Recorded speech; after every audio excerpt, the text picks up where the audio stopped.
Come one, come all. Welcome to the Freak Show, aka La Ventanita. I am your host, Eddie Munson. No, I'm just kidding. I got the new mullet going. Got If you the watch they got the Stranger Things, lettuce. The lettuce is flowing. I love it. yeah, man, we're killing it. We're inspired by the Lizard King himself, Breck Shea.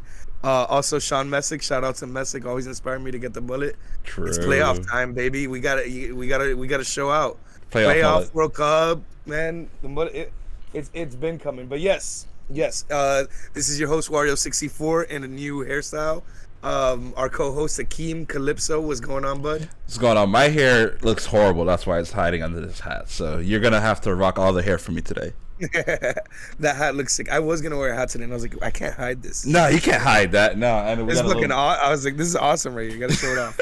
we got another co-host here who's on the bed chewing on his blanket. OJ is with us. Shout out to today. OJ. He's pouting Shout out- because I took away his squeaky toy because we're recording and we can't have squeaky noises while we record. So he's on the bed pouting right now. Shout out to Ashley, who will probably come in halfway through the episode with a new vacuum cleaner. Hey, that's what I'm talking about. Yeah, so that's what's up. So thank you guys for joining us today for episode 11. Today is going to be a good one. We got a lot to talk about here before we play the New York Red Bulls, but just going over today's agenda, we are going to react to the half. I was going to say the awesome game against Toronto, and it was I'll say halfway awesome. You know, there was one half that was awesome, another was bad, so we'll get into that. Then we'll go into what happened around the MLS, how it influenced us. We were honestly watching a lot of games, so we'll talk about that too. That had implications on us. Then after that, we'll get into our form as of lately. We're red hot right now. We are currently in 6th place, holding on to a playoff spot. Potential to move up even more, so we'll get into that. I think it's worth mentioning for sure and worth talking about a little bit. Then some interesting stuff on Twitter during the week, some Harvey Neville conversations. So we should have fun there. There's a lot of different opinions when it comes to Harvey Neville, Romeo Beckham, so should be interesting on that front. And well, not last but not least, but almost last, the last real topic is going to be our preview against the New York Red Bull. Talk about how that game, how we think it's going to go tomorrow. And at the end, sprinkle a little bit of Panini talk. If you're down to make it all the way there, the albums are out. The hype is real. I am staring at a desk full of stickers right now that I haven't stuck on yet because I still have some packs open. So maybe we'll open those at the end too. So without further ado, Akeem, let's get right into it, dude. Let's talk about Toronto. Let's talk about Toronto. That was an interesting game. It was really, for the lack of a better term, a tale of two halves. Like, first half, and like how we talked about and predicted last episode, how it was going to be 2-1 in the first half and we scored an extra one in the second half. We were half right. We started off the first half pretty good. We let Toronto attack us constantly. We honestly, even in the first half, we sat back a lot and tried to play the counterattack. It was an interesting strategy from Phil Neville. It worked. I'm not complaining at this very moment, but in the stadium, I was nervous. Yeah, I was shitting my pants, I'll be honest. I was shitting my pants ever since Insigne got that volley. Once he got that volley, I was like, oh, we're in fucking... that was an amazing goal. I was like, we're in trouble. If they can squeak out 1 or 2 or more of these, like, we're fucked, you know? But we were able to get such an amazing... let's start off with the first goal. We'll go over the game. The atmosphere was great. There was 2-for-1 tickets. The team's realizing, you know what? Start giving away tickets for free, bro. Like, who cares? Start to give them away for free. It really sucks if we pay for them. You know, a lot of us pay. We've talked about it at length. I gave up my season tickets last year, so I don't have them this year. What about you? You still have season tickets? Yeah, I still got mine, yeah. You still got yours? Yeah. Interesting question. Why? And I know a little side note here. Is there a reason you do? No, really. I honestly just forgot that auto renew was on. That's honestly it. Yeah. Are you gonna leave the auto renew on? I probably will, yeah. Because it was a cheap way to get all the tickets. So I mean, I'll give you what it takes away. The luxury in it is, you're right. My tickets are preloaded. You load them up at the beginning of the year. They're already on my iPhone. I don't gotta worry about it. Yeah, exactly. Whereas with me, I gotta get mine through Vice City, so I gotta be checking my email every week and requesting tickets for me and my friends. But I'll be honest with you, man. At Vice City price has been a lot better than season ticket price even. You know, it's crazy. And price, like I am trying to save money. So that's why I did it primarily. I actually forgot to turn off auto renewal too, but it was on a credit card that was maxed out or something like that. Okay, yeah. You get that call from Teddy. Yeah, no, it just couldn't. Or actually, no, my bad. I don't even think it was maxed out. I think it was honestly. I think it was like on an old debit card or something, like one of those that, like, you know, they're just. I go through debit cards all the time. I either lose them or the chip stops working, whatever, something like that, and that's what helped me get out of it. But yeah, you know, I get your point of view on it, on keeping season tickets, but obviously the team, it's a problem selling tickets. The whole point of it is, you know, so at a certain point, just give them away, try to pack the house. Toronto looked good. It was a pretty good crowd. I believe the next game, sorry to interrupt, the next game they're having like a deal where if you buy like 2 tickets, you get like $20 off or something like that. So they're continuing the deals, and it's not buy one get one free for this game. But I think it's if you buy tickets for Columbus and Orlando, you get some kind of deal or something like that. I'll look it up while you talk if you want. Yeah. So, yeah, they're doing promotions, but it's good. It's good to see the crowd packed. There's a lot of new people. I brought my friend who is from Napoli. He enjoyed to see Insigne, Higuain. He called it in a way. He was like, "Yo, Inter Miami's gonna win, and Insigne is gonna score one." So I'm glad he's got his good experience. You know, he'll be back. Try to bring people back, try to grow. But either way, our first goal was dude, can you remember? I'm blanking out. The first goal was the second goal was Lassiter. The first goal was, I think, hold on one second. Actually, I pulled up here. Give me 1 second. It was Mota. It was the Rocket. It was That's right. He couldn't catch. Yeah, Bono couldn't catch the ball. Yeah, he couldn't catch the ball. Yeah. That was interesting. He shot it right at him. The goalie puts up his hands, and it just. And playing goalie, that has happened to me before. Like, he has to hit it really fucking hard for that to happen. He did, and watching it in real time, and how the play developed. Higuain got a nice cut inside, right? And he's like in the box, and he lays it off. And as he's laying it off, I'm like, you're inside the box and you're laying it off outside. It's one of those, and it's Mota with the 3-pointer, and you're just like, he's been hitting some of those lately, you know? Yeah. So and this is what I was telling you at the game was that we have the strategy of getting in the 6-yard box and trying to do tap-ins and crossings and step-overs and nutmegs, when there's a lot of times where we have the ball at the top of the box and we just need to like take a shot, and that's what Mota's been doing. It happened this game. It happened in the I believe it was Montreal, where he got that volley. He just fucking like outside left foot boot. That was his first MLS goal. That was his first goal. He also got one against Orlando in Open Cup. He also got one against Orlando. So he got a few under his belt now. But it shouldn't be just Mota. It should be as a team. Like, if we have space in the box, we shouldn't be trying to dribble into the 6-yard box and try and like chip the keeper. So just take a shot, because one, you're testing the keeper, and two, you're becoming more unpredictable. Because I've noticed teams, when we're at the top of the box, they'll just huddle in the box and try and block it because they know we're gonna try and dribble and pass 3 more times before we actually take a shot. I think, under the right conditions and under the right player, right? Like if it's Jean Mota, of course. Yeah. If it's Gregore, no. I guess. And Gregore, as of lately, he's been losing the ball a little bit. He's been trying to play offensively. He's been making some error passes. He's been playing okay.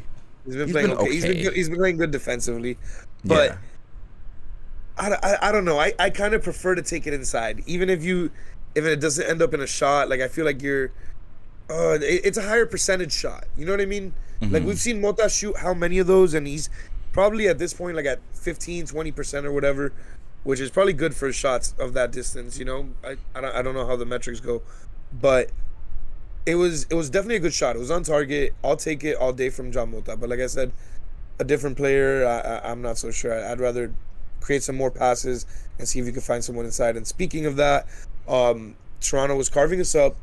They got it was weird. It was like a deflected pass that ended up floating in the air. It was like a crossing. It got deflected and it went like basically to the top of the box. And I think it was low. It was either low or Yedlin. Just didn't close him down. Somebody was late. Yeah. Yeah, they just stood there and didn't close him down. So he got an easy one-time shot, which if one touch. Like you got to close that down. Like he's an open man. The ball's like a good 20 feet in the air. You have to at least box him out. Like that was the one mistake. I'm pretty sure it was low. I'm not 100% sure, but I think it was. If it was low, that was the one mistake he made all game, which led to a goal. Of course, it was one of the best goals of the week. But besides that, Low was fantastic. He was my vote for man of the match. And the team doesn't show this, but they don't show the vote breakdown. But I believe it was Pozuelo who won. It was Mota who won man of the match. He won like 33%, and when I voted, it was like 31 for Low. So he was right there. Yeah, it was close. I voted for Mota. I didn't watch the second goal. The second goal was far from us. So was the first one, right? The first one was tricky to see. I was like, "Yo, did that end up in the back of the net?" And it did. I saw the ball pop. I was like, "Wait a second!" As soon as the ball popped, I'm like, "That's going in, isn't it?" Yeah, that was one of those. Like we're celebrating. I was like, "Oh shit!" It like went over the keeper, and fucking went in. He got his mitts on it, whatever. Then the Insigne volley was insane. It was didn't even have to. Yeah, it was just boom. It was nasty. Obviously, somebody should have closed in on him. Mm-hmm. The defense held it down the rest of the match. They really did. I guess that's the reason why Damian Lillard deserved man of the match. But what really should have given him that man of the match, if you think he deserved it, was the second goal, because it was a free kick, I believe, right? Yeah, it was a free kick, but they took it short, and that's how they got the cross in. Mota, yeah. All right, Mota gave it to Pozuelo. Pozuelo crossed it into Low. Mm-hmm. Low passes it to Lassiter. So listen, if you watch this goal, like the replay of it, we saw it live. We didn't get to see all of it. If I would have seen it, I would have definitely give the vote to Low. But everybody had something great to do with that. Mota with the awesome setup, giving it to Pozuelo. Pozuelo's cross was on point. Damian Low's pass was even more beautiful. I believe it was a header. Yes, it was. Lassiter, he chested it down and took a touch. He chested it down. He got one touch on it, and then boom, right on the perfect angle. Lassiter looked amazing there. I want to see more of Lassiter like that. And he had that gritty too. He had a nasty gritty too. Yeah, he had a nasty gritty. I saw that all over. Low was credited with an assist for that. Low and Pozuelo are both listed as assists on that goal. Pozuelo gets the hockey assist, which MLS includes. I don't know. I feel like there should be it should be called a secondary assist. They don't say which is a secondary assist. They just have them both listed as assists. For just inflate your stats. For Jean Mata's goal, it has both Higuain and Yedlin listed as assists as well. Oh yeah, that's right. Yedlin is the one I found Higuain there. Yeah, Yedlin's so he's credited with an assist. So I just wish they should say what's a secondary assist. It should say secondary assist. Yeah, that's my only thing. Whatever. If you want to have him, but call him secondary assist. And for Insigne's goal, they don't have any assists there. So for who's Insigne? They don't have him listed. It was a deflection. Yeah, so that they don't have any assists there. Second half, all Toronto pretty much. Pretty much, yeah. Yeah, I didn't see much of it. We had the team in our goal, and I didn't see much of anything in the second half from them. We had the worst seats in the house, and I don't say that because it's the north end. I say that because the entire second half was on the other side of the field, and we couldn't see a goddamn thing. Yeah, and it was pretty much like that in the first half too, in a way. It was actually half and half in the first half. Yeah, but they had most possession. They had 16 shots to our 8. We had 3 block shots. They had 6. They were, I don't want to say dominating, but we were very happy to let them push and defend. We parked the bus for the entire second half. I'll tell you what, that second half pisses me off a little bit, and they're not gonna get away with that again. Well, I don't think they tried to. I'm assuming that was specifically what Phil wanted for Toronto. I don't think he's going to continue doing that. You can't. He shouldn't. Because... No, I think that was a one-game thing. It better be a one-game thing. And it sucks that it was at home, because we only got 3 home games left, and they're all on a Tuesday, Wednesday, and fucking Sunday. We have one of the best home records in the league, though. I believe we're 8-3-3 at home. The only better teams are Philly, who are 8-0-5. They haven't lost a game at home yet. New York City FC is 8-2-3, and they play on a fucked up field. And they play on a little baseball on a bunch of different fucked up fields. Yeah. Charlotte are 8-5-0 at home. Remember, they started off really hot. They were unbeatable at home to start off with. Not lately. Yeah. They lost to Orlando earlier. We will get to that later. Atlanta are 6-3-4 at home.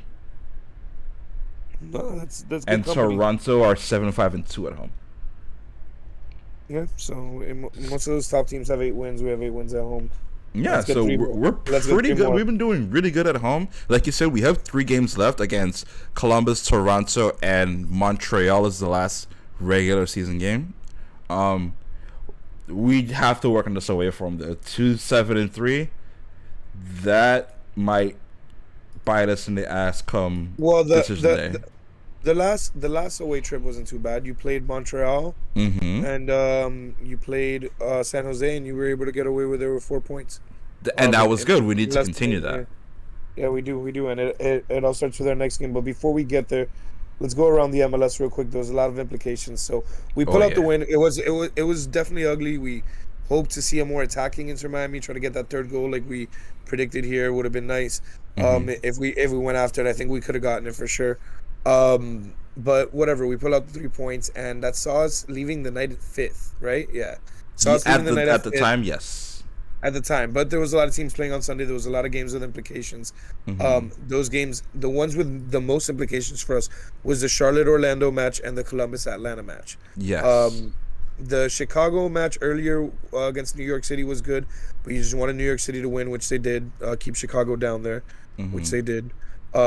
The next match was the Columbus-Atlanta, which I believe had a rain delay, started a little late, but was a thriller. You were watching Charlotte-Orlando. I kept telling you, dude, Atlanta-Columbus is crazy. I couldn't watch it, though. Atlanta should have had it. We needed Atlanta to win that one. Yeah. And I believe they ended up tying, and it was a thriller. I think it was a 2-2 thriller. It was 2-2, yeah. But yeah, I have ESPN Plus, so I was only able to watch the Orlando-Charlotte game, yeah. Oh, that's right. I was on FS1. I have a password for that. For those who wondering, I don't have cable. That's why I can only watch games online. Yeah, I get cable from family members, but that's neither here nor there. What's it called? Next one was the Orlando-Charlotte match, which was a stinker for the most part until I believe Orlando scored. Happened in the second half. Orlando scored late, then Charlotte equalized, and then I left, and I was like, all right, this is going to stay 1-1. I checked the score when I was at the supermarket, and it was 2-1, and I was so pissed. It was, I don't know if you saw the goal. It was, I guess, I don't know if you remember Anton Walks used to play in the Prem. So it was kind of like the goal that we conceded, but it was in the run of play, and it was in midfield. It was somebody boots it up, half field. The ball drops right in front of Anton Walks, and he doesn't do anything with it. It bounced towards the goal, and then another player picks up the goal. He shoots it at the keeper. The keeper saves it initially, and then the Orlando player scores on the rebound. So he got to it at first, but he was already out of position for the rebound. So that's how they ended up scoring that goal. Yeah. Well, so it was a really harsh goal. It was Anton Walks missing his assignment. Then the goalie got to the ball, had to do another save, and he couldn't get to that one. Like, what do you do at that point? He said, "Pudran. I hope they lose the Open Cup." And I hope they already know that if they lose the Open Cup, everybody's going for the throat. So they're not looking too good right now anyway. So a lot of pundits. I was watching some MLS. I was watching listening to one of MLS podcasts, and even they were saying like Orlando's probably not going to make the playoffs because they're too inconsistent and they have nothing up front because they're so hit and miss. When it comes to attacking. They've been asked lately, and I hate that they canceled this game because we were gonna kick their fucking ass. I mean, we're gonna kick their ass regardless. They're gonna be all pissed off when they lose to Sacramento or whoever. We'll finish the season off smoking that ass and pushing up for a home playoff spot. Exactly. With a win against them. So let's go over the standings. You want to do that real quick? Yep, I can run through. I have the East pulled up here, and you can do the West. So we're going to start in the East Conference. Philadelphia at the top as usual with 55 points. They're doing really well. Montreal with 46. New York City. Both New York teams are in the top 4. New York City is at 45 points, and New York Red Bulls are at 41. We have us and Orlando locked in battle for pretty much the second half of the season. We have the same record. We have the same amount of points. The only reason Orlando's in 5th is is goal difference. They have a -7. We have a negative if. They're beating us on goal difference, and that's about it. Got us in 6th, Columbus in 7th, New England at 8 with 34 points, Cincinnati also with 34 points at 9, Charlotte at 32, or Toronto at 30, along with Chicago and Atlanta, and bringing up the rear, Wayne Rooney and DC United in last place in the Eastern Conference. Looking ugly. That's a second-year project, 100%. Yeah, while we're here, let's talk about the games with implications then this weekend. All right, so there's some games tonight. Let me get those real quick. I'm just going to pull it up here, yeah. So today there are 2 Western Conference games. There's Austin versus LAFC and Portland versus Seattle. Okay, so they don't have any implications towards us, but that's going to be a good one, 8 p.m. If you got nothing to watch, watch Austin LAFC. Yeah, this should be up by the time that these games are live. We're recording this like around 6 o'clock. So Austin had a drum stolen at Repenique. If anyone saw that, did you see that? I saw there was a San Jose one. National cat, yeah. I saw San Jose one got stolen, but yeah, that happens. It was a beautiful Repenique. Nice. So then Portland Seattle's another must watch. That's a huge MLS. That's always a good game. Yeah, they're both like they're kind of like us and under right now, but like below the playoff line. They've been neck and neck the whole season, bro. Yeah, that's gonna be a good one to watch. Both games are gonna be awesome. I'll be tuned in. Tomorrow we got Minnesota Houston. No implications to us. 3:30 p.m. I'm gonna be on my way to Daddy Yankee. Not watching that. Nice. Charlotte Toronto. I guess we're rooting for Toronto. I guess we're rooting for a draw. We're really rooting for a draw on that. A draw would be nice, but I wouldn't mind Toronto winning, because they're at 30 points. They're not gonna if Charlotte's closer, so they would leapfrog Charlotte actually, because Charlotte's on 32 points. That'll put them above Charlotte in like the 10th or 9th place, depending on other results. Quick interjection here. I don't think I've touched on it too much, but I think I posted about it, and I've talked to people about it. I put it on the chat. This is crazy to me, because the last 5 games, I believe, we've been in control of our destiny. Yeah. Every game that we've needed to win, we've won, and even a game that we would have taken a draw against Montreal, we took a draw. We haven't been losing. We haven't been giving up points. We've been controlling our destiny where we were at. It looked like we were out of it. It looked like this season was, there was some good moments, and then it just things weren't happening, and we weren't getting the results. And as a result, we were like as low as like 11th, or something. Yeah, we were 11th at one point. Yeah, things got pretty bleak down there. Now, the way we're playing and playing in control of our destiny, I like it. We got to keep it up against the Red Bulls. We'll talk about what we need to see in that game. But it feels good to end the night at 5th, and then watching those games to see where we fall and know that we did everything we had to do. And, we were expecting some, we were depending on some results, but for the most part, we were staying in 5th, no matter what, or 6th or 7th. We were staying in the playoff. So we got to keep that up, right? We got to keep that whole entire winning mentality up, looking at these games and not looking at them like, oh my God, like, if Toronto wins, or if Charlotte, no, if we win, who gives a fuck about if Charlotte or Toronto won, right? That's true. They can get 3 points because we got 3 points too, and we already got a gap on them. So, we definitely got to go for that win against the Red Bull, and we'll talk about it there. I feel like even a draw would kind of be a little bit of a loss in that situation, but we'll get into that. The next game is New York Red Bulls against Inter Miami on the schedule. So that is a game we're going to be previewing. That's a game that a lot of importance there. That's a possible playoff opponent too. Then after that, we got the Hell is Real Derby. That's going to be interesting because it actually has implications because they are very close. They're only a point apart right now. Yeah. So that's going to be interesting. It's in Cincinnati. I'm rooting for a draw there too because both of them are pretty much right up our ass. Like they're both like right behind us. So Columbus is directly behind us, and Cincinnati is 1 point behind them. So a draw would be probably best at the moment. Philly against Colorado doesn't matter. Philly's up there if they lose, win, whatever. Yeah, like it would be nice to watch them lose, but let Carranza get another hat trick. Chicago, Montreal. whatever Montreal. That doesn't matter at all. Montreal's in second. Chicago's in 12th with 30 points. Yeah, what we need there is what most likely is going to happen is Montreal just beat Chicago. Yeah, not too big implications there. The rest of the games don't really matter. It's 3 Western Conference games. Sporting KC, I'll just against San Jose. Mm-hmm. And then we got Dallas. Lake. Yeah, and Nashville, Vancouver. Yeah. Oh, we got some Sunday games though. Again, yes, we're watching on Sunday and Wednesday games. All right, let's check those out. Atlanta, DC. We're kind of rooting for DC there. Yeah. Yeah. Just keep Atlanta as far away from us as possible. Yeah, definitely. Orlando, New York. Go New York. Mm-hmm. Definitely. And LA Galaxy, New England. Definitely rooting for the Galaxy there, unfortunately. Then we got some Wednesday games. I guess this is where some of these teams catch up. We don't play this Wednesday. Yeah, we don't. A lot of teams have games. No, we are. Oh my God, that's a lot of games. Holy shit. We're playing. Oh shit, we might as well talk about it. We're playing that Wednesday. Holy shit, that's a lot of games on a Wednesday. Yeah, unless you want to record. Pretty much the entire league is playing. Columbus. We play against Columbus. Away, yeah, I guess because everybody's got to play catch up. So I gotta run through them real quick. Columbus was playing Miami, Montreal is playing New York, New England is playing Chicago, Orlando is playing Seattle, Toronto is playing Los Angeles Galaxy, New York City FC is playing DC, Houston is playing LAFC, Nashville is playing Colorado, Austin is playing Portland, and Salt Lake is playing Minnesota, all in one day. Implications to us would be LA Galaxy, Toronto. We need LA Galaxy to win that. New York City, DC doesn't really matter too much.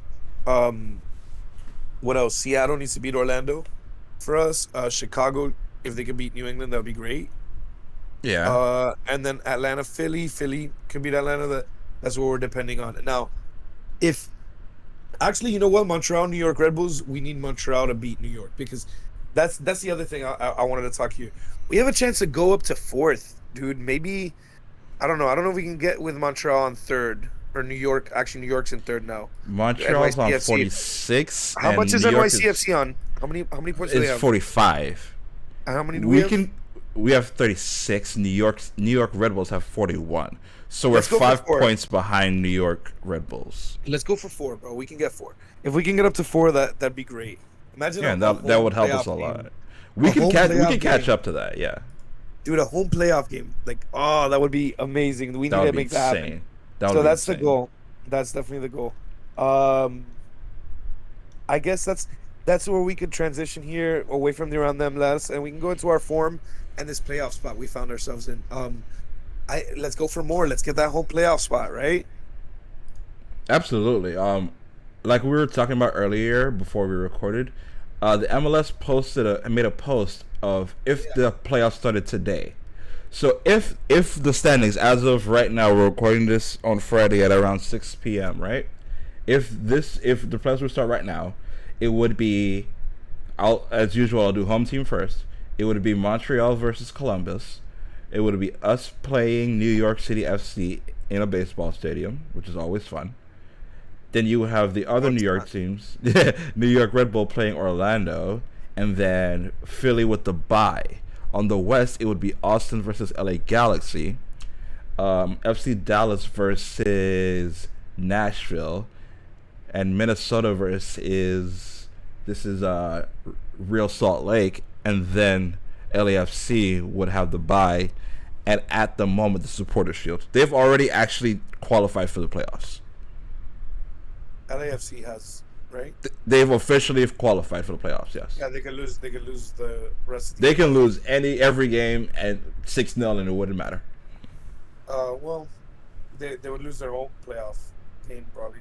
But they still make the playoffs. I don't think they've secured the number 1 spot, but yeah. True. You're right. But yeah, they would still make it. So for anybody who's unaware of how MLS playoffs work, the number 1 seed is going to get a bye.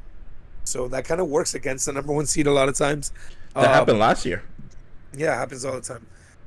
But then 2 plays 7, 3 plays 4. 3 plays 6, and 4 plays 5. Yes. 2, 3, and 4 host. So getting into that 4th spot would be awesome. So we would have a game at home, and we would play against 5. 5 being whoever the hell ends up in 5. If Orlando's 5, then that would be. So that means because they would play us, because we have the home game against them that got moved, then Montreal, then we would have to play them again. Yeah, that's a possibility, right? Let's see what happens. It's definitely mathematically possible. I'll say that. for it to happen in our stadium, we got to definitely keep winning. Yes. Definitely keep winning and putting things in our hands, and maybe we can get to that 4th spot. And we have an opportunity to do that against New York Red Bulls. If we can go over there and get 3 points, right? What are we right now? 36. That would get us to 39, and they have 41, right? Say that last part again. Yeah. We're only 5 points away from them. Yes, so if we get a win, we're robbing 3 points from them. Mm-hmm. We're leapfrogging to 2 points behind them. Mm-hmm. Another draw for them and another win for us, and we've already leapfrogged into their 4th spot. Mm-hmm. So we gotta win that game. That's a must win. That's like not a draw, not anything. And if I figured that out, if I figured those mathematics out from this dude cave in here or whatever, that with all the fancy fucking analytics they have, they understand that. They understand how important this game is. They can't park the bus. Nope. They gotta play a good brand of football up there, dude. They gotta go up there and secure that win. We got our dog Nestor up there. Calamar, Beto, they won. They won a trip. They won a trip up there, man. So they're. That's right. They're gonna go to New Jersey. Real quick, I'm looking at the next 5 games, and oh boy, so they have us, right? Yeah. The next 5 games: us, Montreal, Philly, Revolution, and New York. They play NYCFC away. Those are the next 5 games. And we play them, then we play Columbus. After Columbus, we have let me see. Compare that to ours. So yeah, we have Columbus and like 3 other games, I think. Yeah, I got it. So we got Columbus, then Chicago. Oh, okay. Yeah. But that's an away game. And we get 10 days. Yeah, we get 10 days before that one. Then we get Columbus again. So directly for someone against us. Because that's the home game, yeah. Yeah, 2 weeks later. That's the home game. Then DC. Toronto again. Oh my God. Then Orlando. And then finishing it off against Montreal. I mean, we could really take points. We could definitely take points. Let's play that game real quick. We could take points against New York Red Bulls. Honestly, if we get 1 point, I'm not looking at it so bad anymore after we saw their 5 games and ours. Yeah. But either way, like a real opportunity here. Get those 3 points. Definitely possible, in my opinion. We took 3 points from them at home, didn't we? I think so, but I don't know. Yeah, let me scroll up. Yeah, we did. I remember because it was down here. Yeah, we beat them 2-0. We beat them 2-0. Yeah, it was here. Yeah. We beat them 2-0, so we can do it over there. Let's do it, right? Columbus, definitely doable away, but you come away with a point. That's a win too, right? But definitely you can get points there. We can get points in Chicago. We can get points from Columbus again at home. We can definitely get points against DC. We can get points again against Toronto. Like 3 points. I'm not even talking about like 1 point here. All of these games, like out of these 1, 2, 3, 4, 5, 6 games before the Orlando ones, you could get 3 points in all of them. Absolutely. But I'm looking at you got to get at least 3 wins and 2 draws at least. And that's 100% doable with our form right now. 100%. Yeah. You just can't lose. You can't lose any of them. If you are going to lose one of them, at least win 3. At least win 3 and draw 1. 3 wins. We should be totally fine with 3 wins out of the 8 games. No, 8 games. Okay. That's where we're getting 6 games coming up. Then the last 2, Orlando City and Montreal. You gotta, if we take care of business there, we might have, controlled our own destiny. By Montreal, we should be fine. Hopefully, yeah, but should. You gotta finish through too. Yeah. Because you're going into the playoffs, you gotta be playing your best football in October. During the MLS playoffs, it's usually the teams that are hot. Mm-hmm. Look at NYCFC. Look at. They had a lot of luck on their side and they got hot. Yeah. Look at every MLS champion. It's who gets hot in October. It's the same thing with baseball. It's a long season. It doesn't matter if you're a Supporters Shield champion. It's very rare to see a Supporters Shield and MLS Cup champion winner.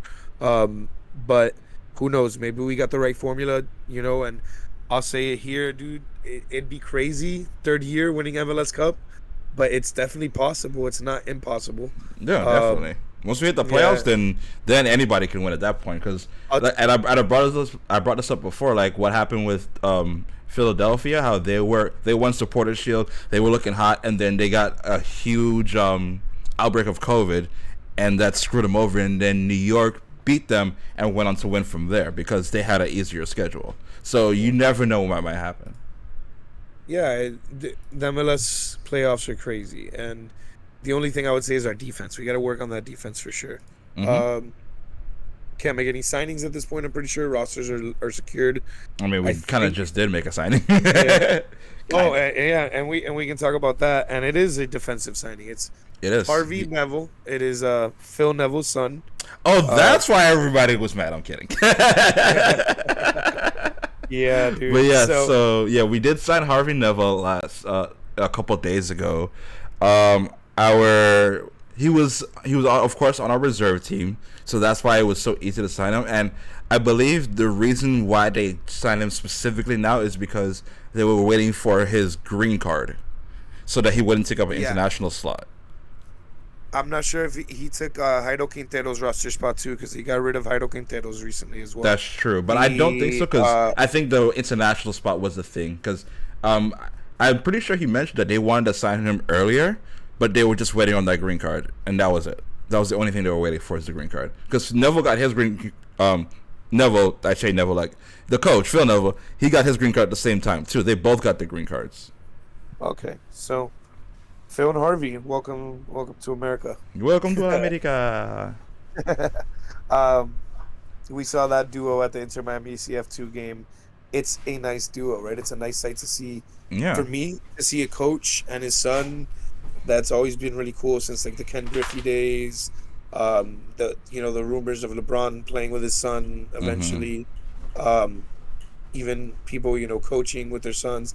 Austin Rivers and Doc Rivers, that happened at the Clippers. That's true.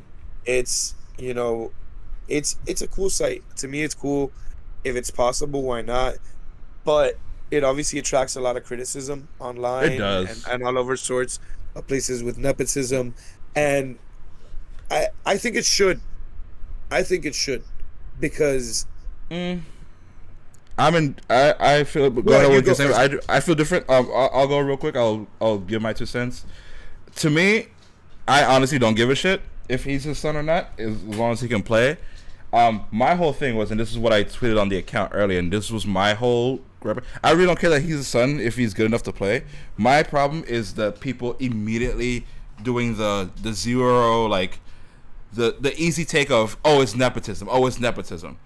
That's to me. That's the same, in the same vein of the whole controversy with Beckham not going to the Open Cup game. It's just an easy thing to tweet about, and like, oh, look how cool I look. I'm talking about nepotism and and the low hanging fruit of just talking about, oh, he only got the spot because of his dad. Not and this is what I tweet. I'm like, a lot of these motherfuckers haven't even watched him play at all. Like, you and I have watched him play. We've gone to games and watched him play. But a lot of these people don't even know what it looks like, have never seen him play, and yet the first thing they say is, oh, but just because he's his son, it's nepotism, and not that he earned his spot. That's what I have a problem with. I wouldn't say that they didn't earn their spot. I know they did earn their spot, and they definitely earned their spots. But it technically is nepotism. Not negative nepotism, right? In my opinion, it's not negative, because negative nepotism would be, people that get like really high paying jobs, but they're nowhere near qualified, right? Mm-hmm. That's like the negative nepotism to me. That's a nepotism that immediately strikes a chord in people's head, right? Yeah. But there is a positive nepotism in the sense that, all right, let me spin it to you this way. If Romeo Beckham wasn't, or if David, let me put it this way: if David Beckham wasn't the owner of Inter Miami, right? Let's say Inter Miami was just a completely different entity, whatever. And let's say the Beckhams live in Miami. This is where they live. Mm-hmm. Would Romeo Beckham be playing for their academy, even if he wasn't, even if David Beckham wasn't the owner? I would argue that maybe he'd be in the academy, especially because he played in MLS, so he probably would just be like, oh, what which for the way I would think of it is, if he played in the MLS, he already has his foot in the door. He already knows a lot of the coaches and stuff like that. So he already has that in just by playing in the MLS outright, even if he wasn't the owner of Inter Miami. So he might have played in an academy. He might have played in either our academy, maybe somewhere in LA, maybe San Jose, maybe in New York. He played in Arsenal's academy. Yes, he did. And Harvey Neville played for Manchester United's academy. Yeah, so both of them probably could have gotten onto our academy even if their dad wasn't the coach or the owner. So I don't think it's negative nepotism at all. I think it's definitely positive nepotism, and I like it. What happens, let me tell you why people get triggered. When you're a kid, you always had that coach, everybody's had that coach whose son plays on the team. Mm-hmm. And always gets the ball, always gets all the plays drawn up for them, and it's this toxic thing. But we're not in little leagues. We're not in little leagues. They know how to separate it. When we were at the Inter Miami 2 game, David was sitting by himself. He wasn't even sitting with his family for the first half, I believe. For the first half, he was watching his son. He was in coach mode. Alone. He was alone in the whole East End. Alone. He was the only body on that side, and he was there, and he was watching it, and I'm sure he wants to see it. He probably sat there, in my mind, I think, to try to feel neutral, to try not to feel like, oh, I'm not a dad at the game. And then I feel like in the second half, he's like, all right, now let me we're winning, whatever. He was playing well. He's like, let me enjoy the dad part of this now. Exactly. Because they more than anybody, and they've talked about it. When David talked about Romeo coming on the team, he told Phil and he told the coaching staff to be harder on him than any other player. Phil Neville said the same thing. Phil Neville said the same thing about Harry, by the way. Harvey, yeah. Harvey, yeah. Or Harry Potter. Yeah. They're both British and English. Exactly. They're both English, whatever. Yeah, man. I think they're great kids. Honestly, we've been close to the team. We watch almost all their games. We've seen their interviews. We've been in and around their games, and they're good kids. They're talented kids. It's better to have them than to not have them. I'll tell you that much. Yeah. And a couple of things I'll say on that. You mentioned the whole being harder on you thing. That's definitely a thing. Like, a lot of people don't know this about me, but both my parents are teachers. And I went to the schools that they taught at, and that was exactly how it was with me. They were very hard on me when it came to my. I was like a C student, and that was unacceptable because both of your parents are teachers, and it's the same situation. Your dad, your friend's dad owns the team, and your dad is the coach. So they're gonna be hard on him because, and it's the same thing with me. If you fuck up, if you embarrass me, then I'm going to be harsh on you. So off rip, they're gonna be harsh on him. He's gonna be watching his son like a hawk, making sure he doesn't mess up on the field, or if he doesn't mess up off the field. Because say something, they're in South Florida, they're kids. He's like 20, I think. If something happens off the field, that's his ass too. So he knows that he has to be walking on eggshells. He has to be on his P's and Q's. He knows that. He knows that he's being given a big opportunity, and he needs to take care of that. The other thing I'll say is he was also kind of needed in the roster. We needed right backs. He's a right back. Because right now, I believe it's Yellen and one other person is a right back, and we've been playing people out of positions and all kinds of stuff. So not only is he needed, he's good enough to make the cut on the bench. So this whole nepotism thing is why I say, like, you guys, like, before you're gonna call nepotism, at least think about it first. Like, watch some games. All the games are free online. You can watch them play. But just to outright be like, no, nepotism without seeing him play, that's what annoyed me, and that's why I said shit on Twitter. Well, I'll say this: he's more of a break open in case of emergency player for me. Absolutely.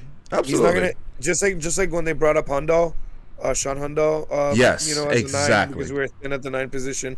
We've been thin at the right back position all year. This just happened to be the time, and thank God we haven't needed him to this point. But you never know, we will. Noah Allen was in case of emergency break open player, and same thing. And nobody called nepotism on him because whatever. Of course not. Yeah, he's a Pendrick Pines kid. He has nothing to do with the owner or whatever. Obviously, there's no nepotism there. But I think what people had a gripe with, and I agree with them, is this. And I was reading between what the people were saying on Twitter. It should be at least like noted in the press release, like, coach's son. Now, after this conversation with you, I've kind of noticed that that's probably due to the fact that David and Harvey and Phil don't want that to happen. And there was The Athletic who wrote an article about it. Dude, the MLS Next Pro is this league, right, that they need to promote. They have somebody in their league that has like 6 million followers. He has more followers than the league does. Way more, like astronomically. Yeah. Way more than probably the MLS does. Mm-hmm. And he isn't used in any marketing or whatever, but that's directly David for sure, dude. They don't want it. Yeah. He hasn't been available to the media at all. Romeo hasn't. Harvey has a few times. Now that I think about it, you're right. You're absolutely right. I didn't even think about that before. Yeah, no. There was a whole article about it, and it's crazy that they don't. And I wish they did. As a fan, I think it'd be pretty cool if you promote the whole dad father son thing. Made like little I don't know, made a little cheesy documentary or something. Promote it. It's pretty cool, man. It's super cool. I think it's awesome. I think if you put a positive spin on it, you would have less of the hate. I get that, but yeah, people are gonna, and I've said this before about the team. People are going to look for reasons to hate on us, and I think the reason why they're moving in the way they're doing, not mentioning the fact that they're related and stuff like that, is that exact reason. Because we, for the last 2.5 years, it's been bad headline after bad headline after bad headline. So don't give them anything to. At least not too obvious. Everybody knows that they're related. It's not like you can hide it. They look alike and they have the same last name. Like, what are you gonna do? You're not gonna hide it. So I don't think that they're hiding the fact that they're related. But it doesn't. It goes without saying. Yes, they're related. They're related. Everybody knows related. They're not hiding it. No, obviously they can't hide it. But what I'm trying to say is they're not promoting it. No, but I don't think they should have to, because everybody knows. They shouldn't have to, and everybody knows. So like, all right, we know. All right, let's just move on. He's another player, just like everybody else. We're gonna put out the same press release, just like everybody else. We're gonna treat him just like everybody else. I'm okay with that. Would I personally have done that? No, but I get it and I understand it. Except they're not everybody else. Except they're the player and the owner's son. But whatever. Yeah. Whatever. We'll move on now to the New York Red Bull game. We're gonna reunite with Lewis Morgan, our dog. Yes, we're gonna pay our boy a visit. I want to talk about Lewis Morgan real quick. So, Pellegrini. We talked about it last time. Pellegrini leaves. People leave and everybody's like, oh man, they're killing it. Da, da, da. But like the current roster construct that we have now wouldn't be available if it wasn't for those players to get rid of. Absolutely. And the next DP we're gonna get, a little things have changed. Supposedly Messi's gonna have a contract extension at PSG. Okay. Whatever. Maybe we'll get him after that. But still, we have a DP spot open. Another thing is, I think we're gonna keep Higuain. We had a we'll talk about it here. Higuain showed up on MLS Espanol. He had a really good interview. You could go on Instagram, MLS ES, and he does the whole interview in Spanish with one of our MLS Spanish reporters. She did a great job with him, and he looked so happy. The interview was so great. We saw some bits and pieces of it. People in Vice City were talking about how great of an interview it was. And even Alejandro Pozuelo jumps in for a little bit, right? Yeah, and he came in and shows up this boy. Yeah, and they're talking about the form they're in. They've formed a bond, these two, right? Pozuelo, Higuain. I talked about it earlier today. We've seen other bonds form of Duke and Vasilev. We saw them at the game. They're coming out and going on the plane together. Pozuelo and Higuain are going on the plane together. Our Brazilian boys are going on the plane together. I like these little bonds that are forming within the team because Yedlin and Calendar. Don't forget that one. Oh yeah, Yedlin and Calendar. How can I forget that one? Yeah, they're meditating and writing poetry together. yeah, I love it. Definitely. Low and Mabika have been pretty tight. True. Low and Mabika have been pretty tight, dude. I think Sailor and McVay have been pretty tight back there.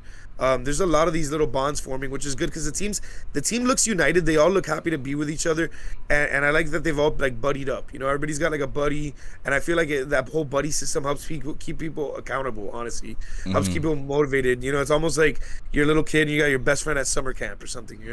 And that's how it seemed with Pozuelo and Higuain. They're talking about the form they're in, and Pozuelo's like, part of it, he was saying like, hey, I hope to be providing him more assists throughout the year and maybe for more years to come. So as he says that, right, going into next year, if we can get rid of Pizarro, offload his contract, we're going to have the only DP is going to be Pozuelo. We have the option to pick up Higuain. I think we're going to pick him up. He talks about an announcement in December. He'll probably announce his retirement, that this is his last year. and he'll do the retirement tour, and hopefully he does well. Pozuelo, I think it's worth it to pick up his option. I'll tell you why. Yeah, I agree. You can't just like pick somebody off a tree that's going to give you the production he's going to give you, or have the connection with Pozuelo, for sure, that we're seeing. We're seeing the connection. We know it's real. Why not give it one more year and add a winger to it? Yeah, or I agree with you. Add a winger. I think we're locked up at the defensive midfield with Mota and Gregore. Mm-hmm. I think you can add a winger in there. That would be sick. So let's make that happen for next year. I think that's where we go moving forward. But staying in this season, dude, New York Red Bulls got to get those 3 points. Got to get to 4th place. Definitely got to do that. Anything else you want to add before New York Red Bulls? Real quick. This doesn't have to do with that game, but something we were talking about earlier. So that buy 2-pack. If you buy for the next 2 home games, it's Columbus and New York. Sorry, not New York. Orlando. It's if you buy both tickets, you get $20 off. Cool. And we do got an easy stretch of 8 games. Yes, right? Easier stretch of 8 games than New York Red Bulls do. So it's realistic to go get that 4th spot. They have hell in a cell in fucking their last 8 games right there. Bro, is it 8? Last 8. Their games are wild. I'll pull them up again real quick, but yeah, they're hell in a cell, dude. By September, they got to play against New York again. Like this schedule. It's loading right now. Not fun. I'll go over it again real quick. I'll go over the whole rest of their schedule. They have us at home. While you do that. Yeah. So they have us. Then they go. Sorry, I have the wrong schedule. Give me 1 second. Sorry, I have up our schedule by mistake. I think they played us, then Montreal. Yeah. Then they played. Schedule there it is. New England, and then they played NYC, something like that. Here we go. They play us, then Montreal. Then in September they play Philly and New England at home. Yeah. I just pulled another Messi. Word? Yes, I literally just fucking. Nice, another one. Good shit, dude. Well, there's a white one. I have the. They have both. Okay. The blue one. They got rarities now. So shit! They fucked up. They got rarities now. Yeah, out of my 2nd pack, look what I got. I got this like. Oh shit! They're pulling the FIFA shit. They're doing that FIFA shit. Yeah, FIFA Ultimate Team shit. Okay. But I got another Messi. Yo, hit me up for trade, dog. Yeah, for real. So so Miami, then away to Montreal, then they come back home to Philly and New England. Then they play NYCFC at Yankee Stadium. Then the last 2 games are against Columbus and Charlotte. Those aren't easy games. Like all of them, even the Columbus and Charlotte ones, they can lose either of those games in October. They play us. They play Montreal, who's in 2nd place. Philly's in 1st. New England, they're hit and miss. They can easily lose that game. They can easily win that game. NYCFC, they're neck and neck. So it's not looking too great for New York Red Bulls right now. Like our schedule, we see Columbus twice. We see Chicago. We see DC. We see DC. That Cuban come out of you, bro. Yeah, brother. Yeah, look at this one. Mbappe red. Mbappe in red. Oh shit. It's a really hard one to get. A little bit step harder than the blue one. And then as far as the USA goes, here's what I've pulled. No Pulisic pull? Yeah, I got a Pulisic. I got the badge yesterday. I got the USA badge. Oh, the badge, nice. I think I found I think I have my Euro sticker book somewhere around here. The one from the last Euros. Yeah, I got the blue Yunus Musa. Nice. See, I got Aaron Long, Christian Pulisic here. It was the first pull I got. That was awesome. It took me a while to get a USA player, but I got the basic Pulisic. No Chilean player. I heard that the Chilean players are fucking like impossible to get, bro. What's up with that? I couldn't find a Colombian player either, dude. Bro, I don't know if I sent you the video. I'll send it to you after. But this man literally, this man has a desk full of open like packs, and he's like, no Chilean players at all, bro. Julian sent it to us. He goes, Julian sent it. That's right. Yeah. It was a setup. The guy, it was in Spanish, and he was like, guys, I've officially opened like 600 packs of Panini. He's during like all the trash. And he's like, I've officially opened 600 packs, and I have something to report. I have not been able to find a single Chilean player. That's hilarious, bro. Serginho, nice. I haven't got Yedlin yet. I need Yedlin. I was gonna say, yeah, you need to get a Yedlin, bro. I'll go to my Walgreens and see if I can get some and give it to you. I'll trade my extra Messi for like a Yedlin dog. At this point, but yeah, here at the perfect transition at the end, Panini's back. Yes. It's popping off as you see. I got the. I haven't bought Paninis in a while since I last worked at that soccer store. Cause when I was at the store, I would buy them because I was bored. Like, fuck it, let me buy a couple packs. But yeah, I think I have not last Euro, but the Euro before. I have that book, and I think I have that World Cup as well. Argentina, nice. Got their badge, nice. Very nice. I got a second badge. I got Belgium. This is Belgium, yeah. Belgium's badge. Nice. Yeah, if I find my Euro one, I'll send it to you, or I'll show it to you on the group chat. 2 hollows in one pack, 2 badges in one pack. That was pretty dope. Here's the next one. Let's do one more. One more, and we close out the show. Ooh, this one's got another hollow in it. All right. So here's to close out the show. We got a Costa Rican. Oh, we got the Dutch badge. Oh shit! Nice. I have one of their jerseys. I have a Van Persie jersey. We got another double gold pack. Oh, that's Korea. That's Korea, yeah. That's South Korea, yeah. I can give you that one. I have a few of these now. I think that they have like 2 or 3. That is South Korea. And here they are on my thing. Tunisian player, and last but not least, I got a German player, Joshua Kimmich. Joshua who? This guy, whatever.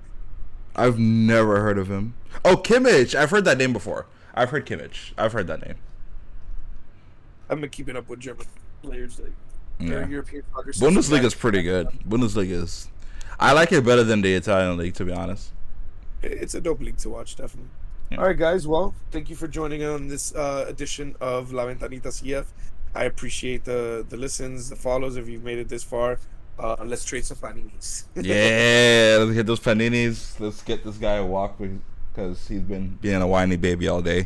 And yeah, we have an easy schedule coming up. We got some good home games. We would love to see you guys at the stadium. Let's see you guys out there, and we'll see you soon. Say what's up. Yep. Good luck and have fun.